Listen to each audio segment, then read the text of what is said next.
പ്രവീണും അനുമോളും ഷാനവാസും മസ്താനിയും കൂടി ഇരുന്ന് സംസാരിക്കുകയാണ്. പ്രവീൺ പറയാണ്, എനിക്ക് സീരിയലിൽ അഭിനയിക്കാൻ ഭയങ്കര ആഗ്രഹമുണ്ട്. അപ്പോൾ അനുമോൾ പറയാണ്, ഇക്ക ഇവനക്ക് സീരിയലിൽ അഭിനയിക്കണമെന്ന് ഒരു ക്യാരക്ടർ കൊടുക്കുക എന്ന് അനുമോൾ ഷാനവാസിനോട് പറയാണ്. അപ്പോൾ പ്രവീൺ പറയാം, എനിക്ക് വലിയ ആഗ്രഹങ്ങളൊന്നുമില്ല, എനിക്ക് സീരിയലിൽ അഭിനയിക്കാൻ ഭയങ്കര ആഗ്രഹമാണെന്ന് പറയുന്നു. സാബുമോൻ എന്നോട് ചോദിച്ചു, നിനക്ക് എന്താ ആഗ്രഹമെന്ന്. അപ്പം പ്രവീൺ പറയുകയാണെന്ന്, എനിക്കൊന്നും വേണ്ട, എനിക്ക് സീരിയലിൽ അഭിനയിച്ചാൽ മതി എന്ന് പറഞ്ഞപ്പം ഷാനവാസ് പറയാം, സീരിയൽ മോശമൊന്നുമല്ല.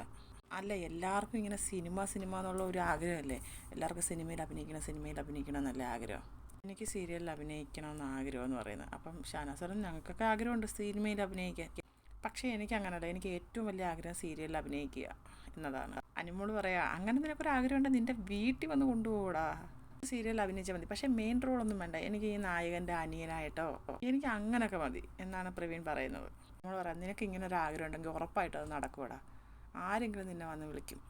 അവർ സംസാരിച്ചുകൊണ്ടിരിക്കുകയാൽ അരി ഊറ്റാനാണ് വിളിക്കുന്ന അനുമോളോട് ചോദിക്കുന്ന, ആരെങ്കിലും ഉണ്ടോ അരി ഊറ്റാൻ? അനുമോൾ പറഞ്ഞു, ഞാൻ വന്ന് അരി അടച്ചിടട്ടെ, നിന്നെ കൊണ്ട് പറ്റുമോ? അതെന്താ എന്നെ കൊണ്ട് പറ്റത്തില്ലേ? അപ്പോൾ ഷാനാസ് പറയുന്നത്, അവിടെ ജിമ്മാണ്. അപ്പം പറഞ്ഞ്, എനിക്ക് പറ്റും അരി ഊറ്റാൻ, ഞാൻ വരാം, എന്തിനാ വേറെ ആളെ വിളിക്കുന്നത്, ഞാൻ വന്ന് ഊറ്റിത്തരാമെന്ന് അനുമോൾ പറയുന്നു. അങ്ങനെ അനുമോൾ അരി ഊറ്റാനൊക്കെ ഇട്ട് പോകുന്നു.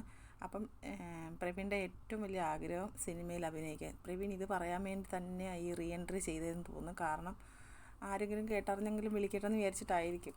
അപ്പോൾ അടുത്തൊരു ലൈവ് അപ്ഡേറ്റുമായിട്ട് വരാം. എല്ലാവരും എൻ്റെ ചാനലൊന്ന് സബ്സ്ക്രൈബ് ചെയ്യണേ, സപ്പോർട്ട് ചെയ്യണേ.